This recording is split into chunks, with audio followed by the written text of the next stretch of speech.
Assalamualaikum warahmatullahi wabarakatuh. Bertemu kembali dengan kami Podcast Gema Desa. Bersama saya Asep Dani. Dan kita kali ini akan ngobrol-ngobrol bersama aktivis lingkungan, yaitu Kang Ebit. Selamat malam Kang Ebit. Selamat malam Kang.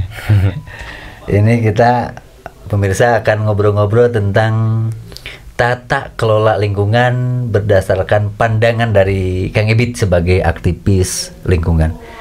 Gimana kabarnya Kang Ebit? Alhamdulillah baik. Habis dari mana barusan? Biasa kalau buka bersama, buka bersama ya? Musim bulan Ramadan kan Ya, sekarang. tinggal berapa hari lagi sekarang? 6 hari kayaknya. Ya, 6 hari. Ya, terima kasih sudah bisa ngobrol-ngobrol dengan kami Gema Desa di sini. Kebetulan Kang Ebit Gema Desa ini adalah tempatnya memberikan edukasi, memberikan informasi terhadap masyarakat, khususnya masyarakat pedesaan di seluruh Indonesia. Ya, makanya Gema Desa selalu membahas topik-topik tentang hal-hal yang bermanfaat bagi masyarakat banyak.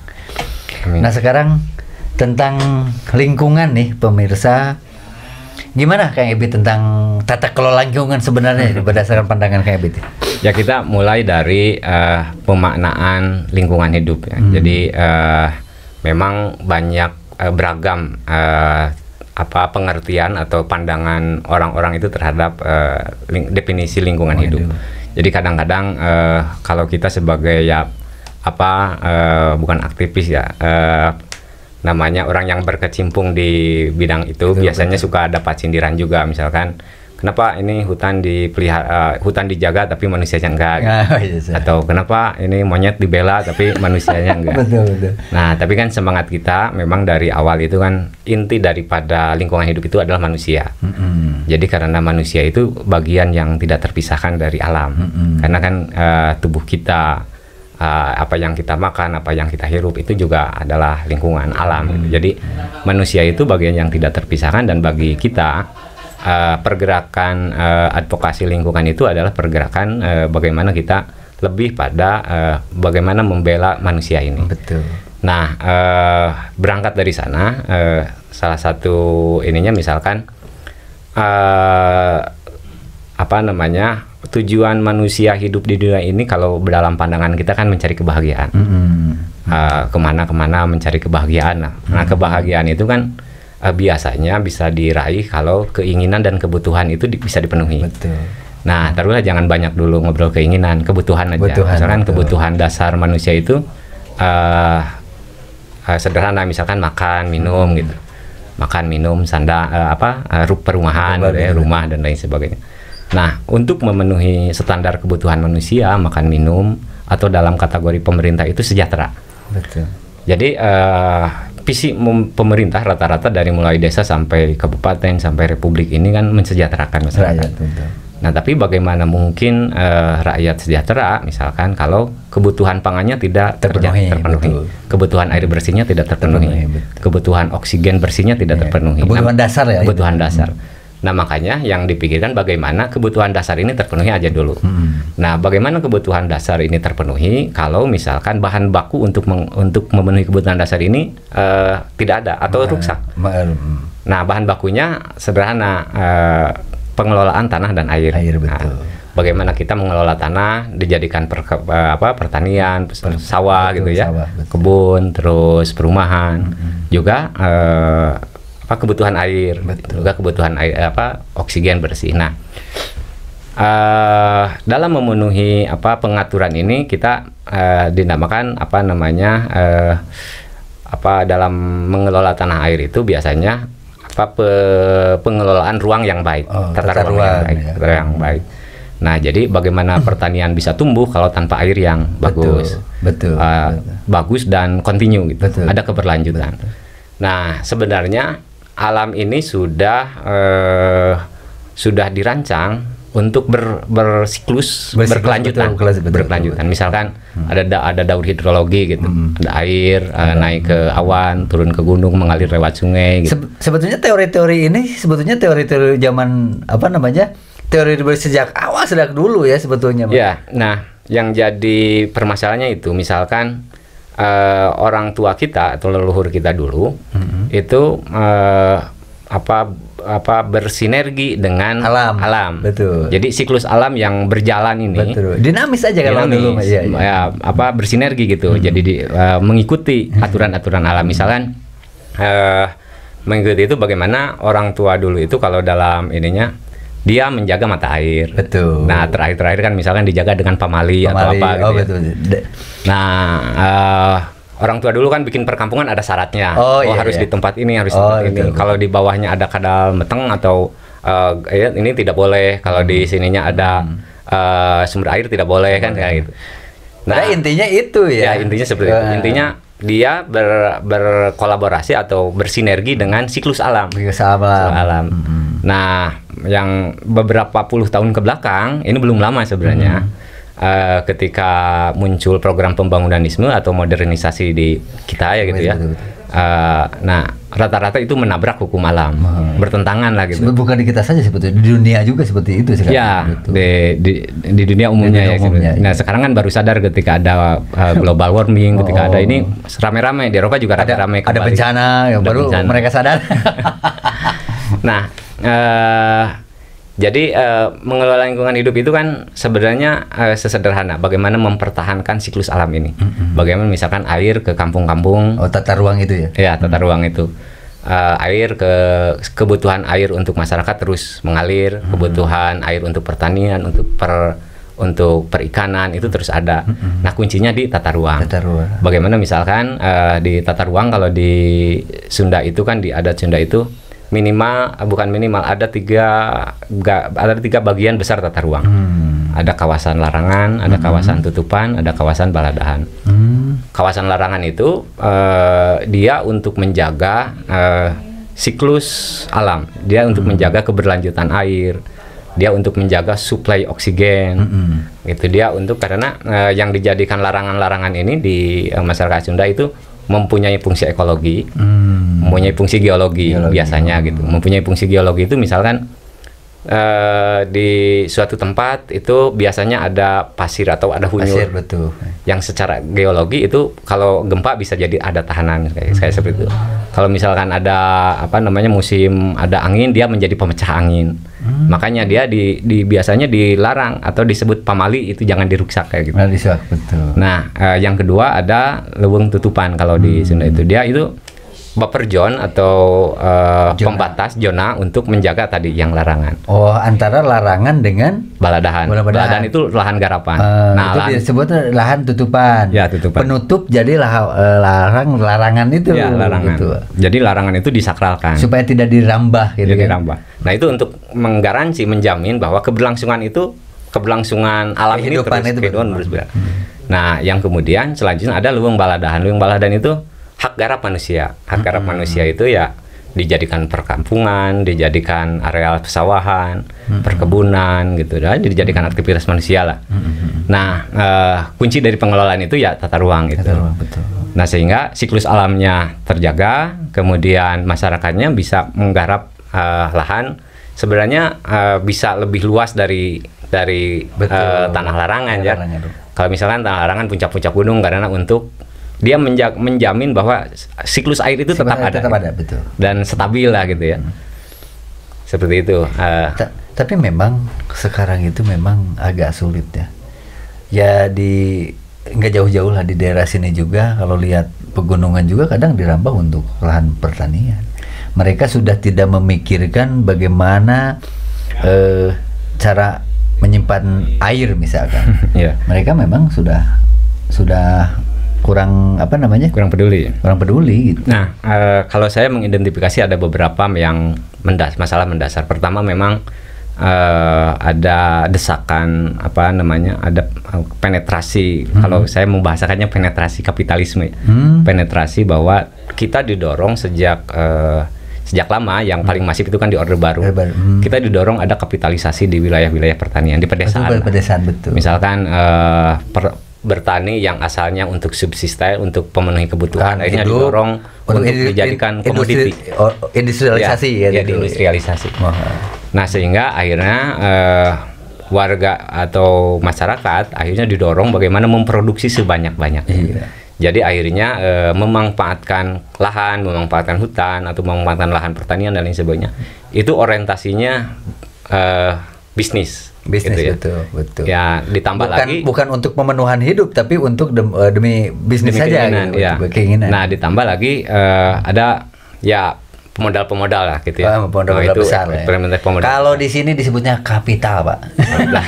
Nah yang kedua memang selain desakan kapitalisme, selain desakan kebutuhan gitu ya, didorong, dipaksa kita dipaksa untuk modern dalam waktu cepat gitu. Ya yang kedua dari sisi kebijakan memang kita tidak mengalami kalau bahasa lainnya reforma agraria. Jadi akhirnya dari dulu itu yang lahannya luas gitu. Benar. Yang lahannya sedikit. Betul, jadi betul. ketika Indonesia merdeka, itu kan seharusnya izin-izin yang dari Belanda itu seharusnya batal. Betul. Jadi rakyat seharusnya dibagi lah idealnya gitu, dibagi rata gitu. Nah kedua, tanah yang dikuasai oleh pemerintah dan perusahaan dalam kalau di Garut umumnya BUMN, dikuasai oleh BUMN, ini lebih kayaknya ini ya, yang di satu BUMN itu bisa lebih luas dari berapa ribu tanah masyarakat gitu. Betul. Jadi akhirnya ketika tanah masyarakat lebih sedikit daripada tanah-tanah BUMN, akhirnya dia mencari daerah-daerah yang sepertinya aman dari jangkauan hukum. Betul. Jadi anggap merusak akhirnya gitu. Nah, padahal jadi lahan-lahan yang dianggap yang dikuasai oleh perusahaan itu banyak juga yang di kawasan-kawasan yang memiliki fungsi ekologis yang strategis. Nah, sehingga padahal lahan-lahan yang di bawah yang dianggap tidak akan merusak itu masih luas, tapi kan dikuasainya oleh yang lainnya. Kira-kira solusi seperti ini maaf ya, bukan ini agak acak-acakan nih tata ruang ya. Jadi yang penduduk misalkan 1.000 cuman punya lahan segini untuk memenuhi kehidupan, ini lahan yang besar. Kira-kira dan saya lihat begini, kadang-kadang yang luas juga yang sekarang itu bukan untuk pemenuhan ekonomi, yang pemenuhan kebutuhan, tapi untuk pemenuhan ekonomi secara global juga gitu. Ya, kita tidak bisa menampilkan desakan itu ya, desakan bahwa industrialisasi di wilayah pertanian itu komersialisasinya sangat itu tinggi. Maksud saya itu betul. Nah, tetapi kan kita hanya bisa mempertanyakan keberadilan, karena kan tidak sedikit di kita itu kan bukan hanya masalah kemiskinan, tetapi masalah kesenjangan. Jadi di desa-desa itu biasanya yang kaya ini biasanya makin kaya karena ada pemodal besar. Betul. Yang miskin tetap banyak gitu. Betul. Jadi harta kekayaan satu orang bisa mewakili. Ditambah mungkin kebijakan yang kurang proporsional itu. Ya, intinya hal yang bisa diupayakan salah satunya otoritas pemerintahan desa.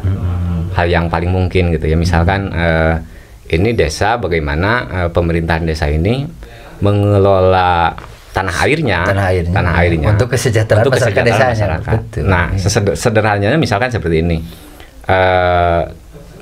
pemerintah desa itu rata-rata punya lahan carik. Betul. Gitu, punya lahan carik. Kalau sekarang mungkin lahan cariknya disewakan, atau digarap oleh masyarakat dengan bukan sembarang lah. Dianggap tidak terprogram ya, misalkan digarap aja tapi tidak terprogram. Nah, kita coba menawarkan pemerintah desa itu tuh punya tata kelola hutan desa itu dengan bukan hutan desa tanah carik gitu ya, dengan skema yang benar terencana. Misalkan misalkan identifikasi petani di desa tersebut itu ada berapa ratus.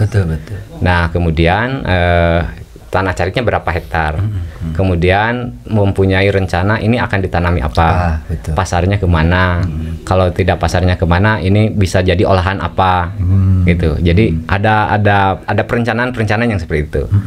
Nah, sementara kan sekarang ini saya lihat perencanaan seperti itu belum nampak lah gitu ya, belum Pak, begitu banyak. Mungkin saya usia 44 sekarang, 44 lah sekarang. Kalau dulu saya lihat itu kalau merencanakan sesuatu ya, jangankan pemerintah, kakek saya juga dulu petani. Jadi ketika misalkan dulu bertani di hutan gitu, Nah itu satu apa namanya, satu periode, 2 periode dia ditinggalkan, ditanami lagi. Kalau sekarang leng aja dulu. Dulu juga, sekarang kan beda. Terus memang pemerintah desa juga mungkin bukan kurang kreatif ya, mungkin kurang mengembangkan potensi alam, potensi daerah yang dia miliki gitu. Contoh kayak seperti ini Pak. Contoh, makanya betul tata ruang itu penting. Sekarang itu kan kadang-kadang harusnya ditanamin bambu sekarang karena percaya dengan semen kayak kirmir gitu, seperti itu. Ya karena orientasi pemerintahan juga sekarang agak sedikit bergeser. Jadi kalau kita idealnya pemerintahan itu kan bagaimana mengelola sumber daya alam itu untuk kesejahteraan. Tapi kan orientasinya agak bergeser bagaimana bisa mengambil uang dari kabupaten, dari pusat, dijadikan proyek dari proyek gitu, ya. Jadi orientasi proyek bukan orientasi hasil ya. Ya. Sehingga kan akhirnya ketergantungan terhadap PAD, terhadap ketergantungan terhadap subsidi lah dari pemerintah. Dia tidak memikirkan, misalkan tidak banyak memikirkan bagaimana PAD ini terus meningkat dari sektor apa gitu. Dan bagaimana misalkan sumber daya alam yang ada di desa ini terkelola dengan baik, dengan tidak mengorbankan sumber daya yang potensial untuk dijadikan perlindungan ekosistem. Seperti itu. Jadi berarti betul ya kalau memangnya sekarang gitu untuk cara bagaimana menata lingkungan itu dengan pendekatan budaya ya. Ya, mau tidak mau kita harus kembali ke sana karena kita harus mengakui kegagalan ilmu pengetahuan modern. Terus kegagalan kebijakan-kebijakan yang dianggap modern, misalkan seperti ini. Kita itu banyak universitas pertanian di mana-mana, profesor pertanian, ahli-ahli pertanian, lulusan perguruan tinggi pertanian. Tetapi kondisi pertanian kan semakin buruk. Betul. Nah, kita itu mengeluarkan profesor, doktor bidang kesehatan itu banyak. Betul. Diberikan COVID itu porak-poranda. Betul. Nah, diberi krisis. Kemarin misalkan diberi ada pandemi, ada krisis gitu, terpontang-panting, krisis ekonomi, kekurangan pangan, segala macam dampak. Nah, di sementara ada pengalaman kita ke belakang, negara Indonesia ke belakang itu kan mengalami beberapa krisis. Misalkan ada pernah perang, pernah juga dulu juga ada krisis-krisis, ya ada kekeringan, ada apa. Nah, tapi masyarakat kan cenderung aman, cenderung tidak terjadi gejolak. Betul. Nah, memang sisi lain ada sumber daya yang masih banyak gitu. Sisi lain lagi ada budaya.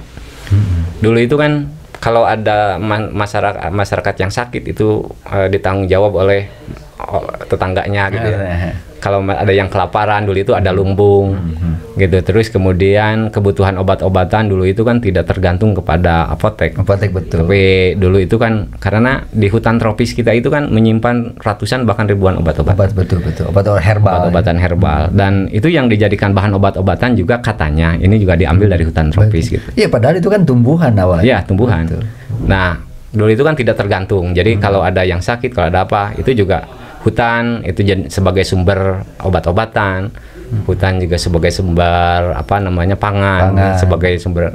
Jadi manfaat sekali gitu. Jadi ketika desa menetapkan atau menyusun tata ruang yang bagus, misalkan di mana cadangan airnya, di mana sumber oksigennya, di mana pertaniannya, di mana nanti masyarakat kalau krisisnya seperti apa, misalnya krisis seperti ini, kan pemerintah desa bisa menghitung.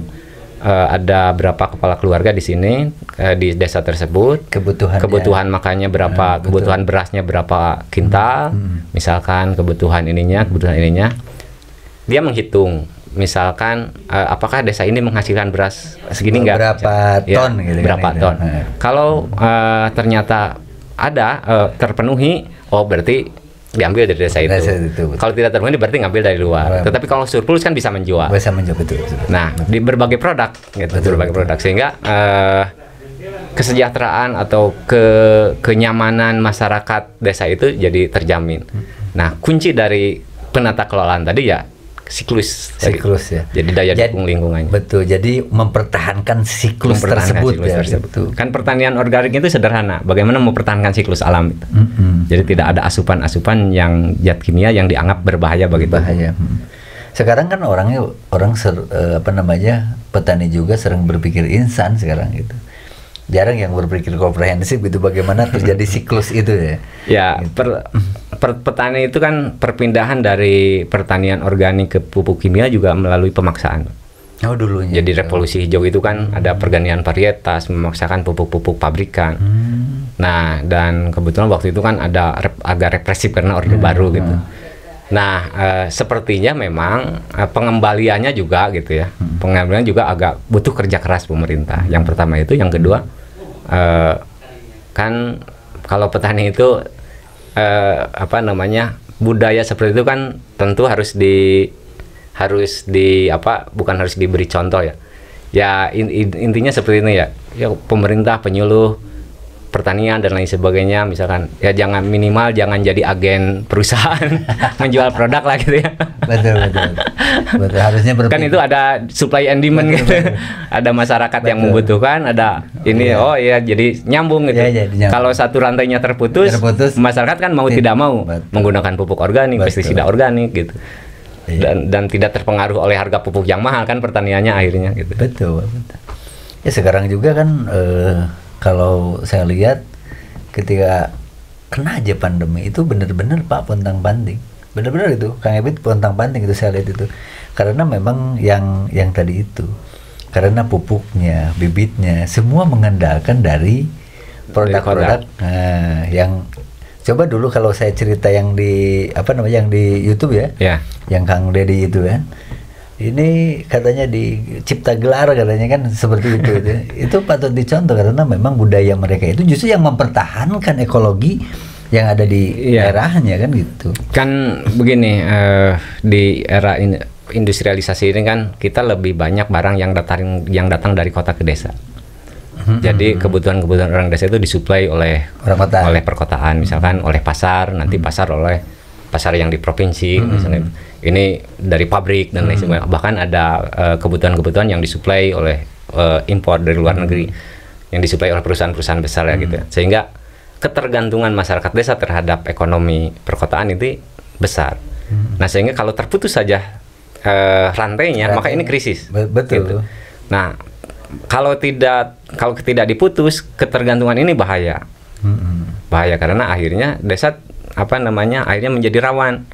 Tidak ada pasokan pupuk, tidak ada pasokan dan lain sebagainya, itu jadi krisis. Dan masalah ekonomi desa itu kan seperti itu, terlalu banyak barang dari kota ke desa daripada dari desa ke kota. Ini gambaran nih Kang Ebit, idealnya ini seperti apa sebenarnya tata kelola yang baik itu? Jangan untuk untuk wilayah pedesaan aja. Ya, sebenarnya kan tata ruang ya di pedesaan kan gak jauh-jauh nih, hutan, sawah, kebun ya. Sebenarnya kebijakan tata ruang itu baru sampai di kabupaten. Nah itu juga saya tidak tahu seperti apa detailnya gitu, karena akhirnya kan banyak tata ruangnya seolah-olah sudah bagus, tapi ternyata kan masih banyak bencana dan sebagainya. Nah idealnya bencana di sana sini bukan bohong itu. Idealnya kita menurunkan tata ruang ini ke wilayah pedesaan sehingga bisa diatur gitu ya. Betul. Bisa diatur, bisa diperdeskan, ada tata ruang gitu, tata ruang. Nah biasanya tata ruang itu kan hanya menyangkut yang 3 tadi. Bagaimana ada lahan konservasi gitu, lahan yang dilindungi lah. Kalau istilah Sunda lahan larangan, ini untuk menjaga siklus ekologinya, untuk menjaga siklus air, udara. Nah ada tutupannya. Ini tutupan itu minimal tidak, ini ada batas dulu nih, tidak merusak gitu ya. Nah yang ketiga, tata kelola di baladahan, di tanah garapan, di mana ada sawah, harus ada kebun. Kalau di Sunda itu ada misalkan lubung talun gitu ya istilahnya. Nah tata kelola itu di mana ada perkampungan. Kalau perkampungan ini misalkan sudah mengganggu sempadan sungai, si rumahnya ini bisa agak pindah kemana gitu. Ada standar-standar lah. Kalau misalkan ini radiusnya ini ada di mata air, itu pemerintah harus menegakkan, ini mata air nih. Ini jangan ada aktivitas terlalu lebih karena bisa mengganggu keberlanjutan airnya. Oh itu ada hubungannya dengan misalkan ini kampung ini jangan lebih dari 40 rumah. Kalau 40 rumah ini harus itu misalkan gitu kan. Ya, jadi tata ruangnya harus betul-betul dibuat di desa itu. tata ruang itu kan nanti peruntukan ruang. Bagaimana tata ruang ini menjangkau waktu 20 tahun, 25 tahun ke depan. Misalkan ini kampung ini nanti cadangan perkampungan di sini, cadangan lagi di daerah sini. Ini ya kan ada nih, misalkan kampung adat nih, misalkan ini di sini 20, kalau lebih dari 20 ini harus keluar lingkungan itu gitu. Sebetulnya itu ilmu tata ruang sebetulnya ya. Ilmu tata ruang. Nah, yang jadi soal kan saat sekarang kalau tidak salah gitu ya. Saya melihat kejelasan jangankan tata ruang di desa itu, batas desa saja kayaknya kurang begitu baik gitu ya. Jadi awali dari sana lah. Betul. Misalkan bagaimana batas desa dulu dijelaskan secara detail di lapangan gitu, karena yang ada sepertinya tidak detail gitu ya. Betul. Nah, yang kedua setelah ada batas, nah itu perencanaan tata ruang. Perencanaan tata ruang itu kan untuk menjamin manusia hidup di sana itu mendapat layanan dari alam. Gitu. Jadi alam itu kan melayani kita, memberi oksigen, memberi air gitu. Tanahnya memberikan tumbuh-tumbuhan. Jadi layanan alam untuk manusia itu bisa melayani dengan baik alam ini. Nah, yang mengaturnya kan pemerintah. Gitu. Karena kita butuh yang mengatur. Betul. Karena dia punya kebijakan, punya uang, punya perangkat, punya kekuasaan. Untuk ngatur segala macam. Ya, mungkin Kang Ebit, terima kasih sudah bisa memaparkan sedikit tentang tata kelola lingkungan ya. Walaupun sedikit ya, itulah pemirsa Gema Desa, bincang-bincang saya dengan Kang Ebit walaupun sedikit, semoga jadi gambaran atau jadi edukasi bagi masyarakat banyak bahwa alam harus tetap terjaga, alam harus tetap berjalan sesuai dengan siklusnya. Semoga tontonan ini, obrolan ini bisa bermanfaat bagi masyarakat di pedesaan, terutama di seluruh Indonesia. Terima kasih. Saya Asep Dhani bersama Kang Ebit mengucapkan selamat menunaikan ibadah puasa untuk yang menjalankannya. Terima kasih Kang Ebit telah hadir. Sama-sama. Ya, dengan walaupun pemaparan sedikit. Ya, dan kemana-mana tidak terfokus. Terfokus ke situ. Ya, terima kasih. Wassalamualaikum warahmatullahi wabarakatuh.